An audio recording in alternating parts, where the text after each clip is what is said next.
What is up, guys? It is Lynx, and I'm bringing you the fourth and final step to the Crota's End raid, which is actually beating Crota. So basically, what you're going to do is all converge around this pillar to actually start the killing of Crota. So after you converge around it, what's going to happen is you're going to get the presence of Crota, which you're not allowed to regain health once the presence of Crota is inactive, and it's going to drop the shields to allow you to get to the other parts of the map. So basically what you're going to do is clear the acolytes and the knights out of there, and you're going to have someone go down and grab the chalice of light. Now what that is that will actually lift the presence of Crota buff or debuff, and it will allow you to regain health as long as you're actually holding the chalice. So after this part, just go around and converge together and take turns taking the chalice in order to regain your health back to full. So basically, why you want to clear out those rooms is because to the left and the right there are pillars where boomer knights will be, and what these guys do is they just shoot the guy who takes the sword to go up and kill Crota. So what you need is 2 people with icebreakers on either side of the rooms to be sure to kill the boomer knights. So that's pretty much the beginning of it. Now the other 4 people are going to come and jump down in this little area. Now what this is going to serve as is the place to kill Crota, and as well as a place to hide. So let's go ahead and go over how you kill Crota. Now the only way to inflict damage on him is by having the sword in hand. So what's going to happen is obviously night bears are going to spawn. You're going to drop the night bears, and you're going to have a designated sword carrier. The sword carrier is going to take that and then actually run towards Crota to enable to do damage to him. So Crota does have a shield, so once the sword carrier, whoever you designate for that, picks up the sword, what everyone else is going to do is actually shoot Crota in order to drop his shield.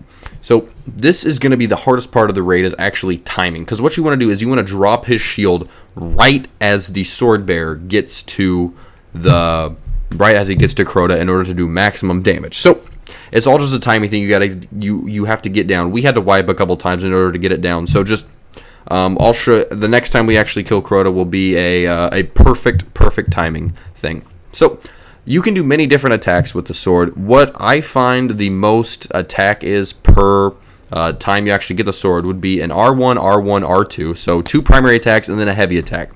So after Crota actually regains his shield and stand back up, you can actually knock him down again while the sword carrier still has the sword in hand. Because as you know, the sword is on a timer, so you have to do everything pretty fast. So what you're going to do the second time you actually drop a shield is use your heavy weapon ammo. So I'm going to go over pretty much all this again. This is a perfect run we had. So as you can see, we're actually dropping Crota's shield right now, and what you need is a leader that will actually say, you know, his shield's getting low, like 50%, 40%. Okay, he's down. Go ahead and start attacking him. So we're dropping his shield, and he actually drops as soon as the sword carrier gets there. So he does his 3 attacks, and then he backs off. Now this is when we whip out the heavy ammo.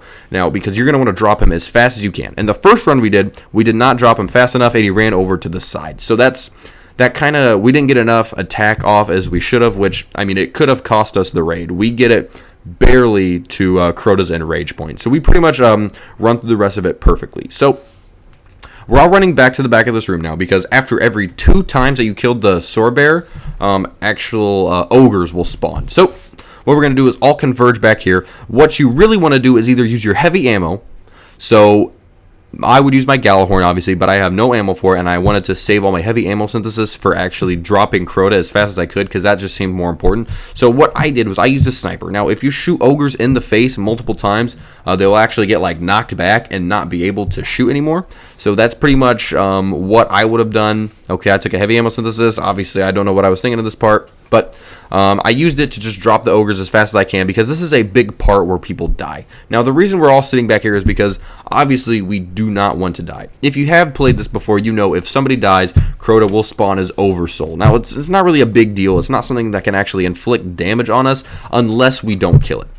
Basically, what it does is the sky behind us, like, completely blows up, and what you need to do is just shoot the sky in order to kill his Oversoul and then prevent a wipe. So what you need to do is pretty much hide in the back there. That way nobody dies, and you don't have to worry about killing his Oversoul. The reason that's a problem is just because the Oversoul takes time away from actually doing damage to Crota, and then gets you closer to enrage, which if he enrages, you're pretty much going to need to wipe.